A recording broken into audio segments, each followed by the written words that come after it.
नबी करीम सल्लल्लाहु अलैहि वसल्लम का आखिरी खुतबा हज्जतुल विदा 9 ज़ुल्हज्जा 10 हिजरी 632 ईस्वी को अरफात के मैदान में दिया गया था।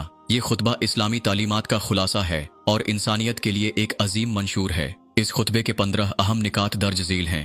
हुर्मत जान व माल, हर मुसलमान की जान, माल और इज्जत एक दूसरे पर वैसे ही हराम है जैसे हज के महीने में मुकद्दस शहर मक्का में और योम अरफा को हुर्मत हासिल है। सूद की मुमानियत, इस्लाम में सूद को मुकम्मल तौर पर खत्म कर दिया गया और सबसे पहले नबी करीम सल्लल्लाहु अलैहि वसल्लम ने अपने खानदान चचा अब्बास बिन अब्दुल मुत्तलिब के सूद को माफ करके उस पर अमल किया।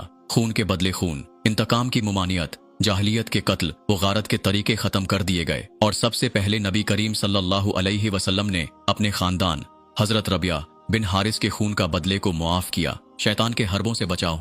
शैतान हमेशा बहकाने की कोशिश करता रहेगा, लिहाजा दीन पर मजबूती से कायम रहने की तलकीन की गई। औरतों के हकूक, औरतों के साथ हुस्न सलूक की ताकीद की गई। उन्हें अल्लाह की अमानत करार दिया गया और उनके हकूक का ख्याल रखने की हिदायत की गई। मर्द व औरत के हकूक में बराबरी, मर्दों पर औरतों के हकूक और औरतों पर मर्दों के हकूक रखे गए और नरमी व मोहब्बत की तालीम दी गई। विरासत के असूल, जाहलियत के गैर मुनसिफाना विरासती तरीकों को खत्म करके इस्लामी विरासत के असूल बताए गए। इबादात की पाबंदी, नमाज, रोजा, ज़कात और हज की सख्ती से पाबंदी का हुक्म दिया गया। बरादरी और नस्ल परस्ती का खात्मा, किसी अरबी को अजमी पर, किसी अजमी को अरबी पर, किसी गोरे को काले पर और किसी काले को गोरे पर कोई फौकियत नहीं। फजीलत सिर्फ तकवा की बुनियाद पर है। इस्लामी अखुवत और मुसावात, तमाम मुसलमान आपस में भाई भाई हैं और किसी को दूसरे पर जुल्म करने का कोई हक नहीं। कुरान और सुन्नत की पैरवी, नबी करीम सल्लल्लाहु अलैहि वसल्लम ने फरमाया कि अगर मुसलमान कुरान और सुन्नत को मजबूती से थामे रहेंगे तो कभी गुमराह नहीं होंगे। अमानत और दयानतदारी,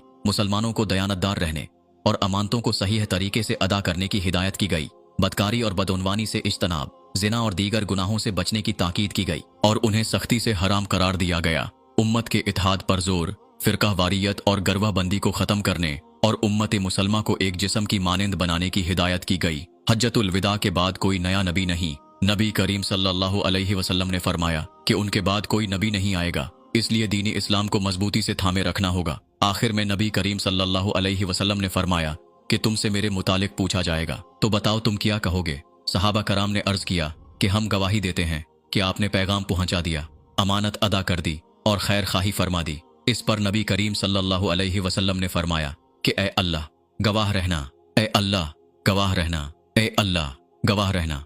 ये खुतबा इंसानियत के लिए एक मुकम्मल ज़ाब्ता हयात है जिस पर अमल करके दुनिया और आखिरत में कामयाबी हासिल की जा सकती है।